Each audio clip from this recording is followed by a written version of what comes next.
दोषै रेतै कुलघ्नानां वर्ण संकर कारकै उत्साद्यन्ते जाति धर्मा कुल धर्मात् शाश्वता। अर्जुन महाभारत के युद्ध में दोनों सेना के बीच में जब रथ खड़े किए तो बड़े विचार में पड़ गया कि मेरे को क्या करना चाहिए। इसलिए विचार में पड़ गया कि व्यक्ति के जो अपने लोग होते हैं वो उसको धर्म संकट में डाल देते हैं।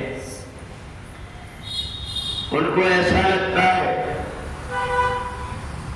कि हमारा पक्ष ले और दूसरों की बुराई करे,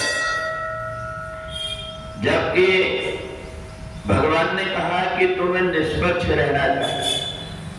गलती कोई भी कर रहा हो, अपना वाला कर रहा हो तो भी उसको टोकना चाहिए, और यदि दूसरा कर रहा है तो भी टोकना चाहिए। परंतु अर्जुन के मन में आज इस बात की चिंता हो गई कि जो गलती करने वाले द्रौपदी के साथ में जिन्होंने बुरा व्यवहार किया वो भी मेरे अपने, तो इन्हें दंड दे या ना दे। अगर कोई दूसरा व्यक्ति होता तो फिर व्यक्ति सोच नहीं करता, सबसे पहले बदला लेने के लिए पहुंच जाता। परंतु जब देखा कि ये भी सब मेरे ही व्यक्ति हैं, अब उसे ये समझ में नहीं आ रहा था अगर मैं इनको मारता हूं तो घर में जाकर के जब देखूंगा तो कहीं मेरे छोटे भाई की बहू की रोने चीखने की आवाज आएगी, कहीं दूसरे रिश्तेदारों की रोने और चीखने की आवाज आएगी, और इनका अंतिम संस्कार भी मेरे को करने जाना पड़ेगा। ये सारी बात सोच करके उसे ये समझ में नहीं आ रहा था कि इन्होंने गलती तो किया, इनको बहुत समझाए, 5 गांव दे दो, परंतु जो बिना युद्ध के एक सुई की नोक के बराबर भी देने को तैयार नहीं है। फिर भगवान ने यही देख करके यदि ऐसे दुष्ट व्यक्तियों को दंड नहीं दिया जाएगा, आज किसी निर्बल व्यक्ति के साथ में कर रहे हैं, कल किसी और व्यक्ति के साथ किया जाएगा। तो ऐसा देख करके भगवान ने अर्जुन को ये अपना कर्तव्य करने के लिए युद्ध मैदान में छोड़ दिया।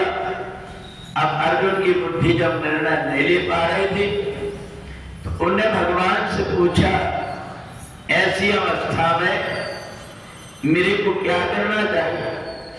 भगवान ने कहा, कर्मण्येवाधिकारस्ते, तुम्हें अपना कर्तव्य करना चाहिए। अगर तुम कर्तव्य नहीं करोगे तो ये मर्यादा नष्ट हो जाएगी। इसलिए कई प्रकार से भगवान ने समझाया कि अगर अपन सोचते हैं कि इस व्यक्ति के साथ में हम युद्ध करेंगे तो इनकी मौत हो जाएगी, भगवान ने वो भी बता दिया इनकी मौत आ गई है, और मौत जब आती है तो कोई ना कोई बहाना बनता है कि व्यक्ति की मृत्यु कैसे होगी, इसका कोई ना कोई बहाना बनता है। और इसलिए युद्ध के माध्यम से ही इनकी मौत होना है। इसलिए तुम अपना कर्तव्य का पालन करो। जब जाकर के अर्जुन की बुद्धि में जो भ्रम था, मोह के कारण वो दूर हो गया, और अर्जुन को कहना पड़ा, नष्टो मोहा स्मृति लब्ध्वा तत्प्रसादाय मया चिते हे कृष्ण, तुम्हारी बात सुनकर के मैं जो मोह रूपी दलदल में फंसा हुआ था उससे मैं बाहर निकल गया, और अब आपने जो कुछ बताया है उसी कर्तव्य को मैं सुख दुख लाभ हानि इसका विचार ना करके और करूंगा। यही हमारे लिए भी जो कर्तव्य रहता है उसका पालन करना श्रेष्ठ होता है। बोले वृंदावन बिहारी लाल की।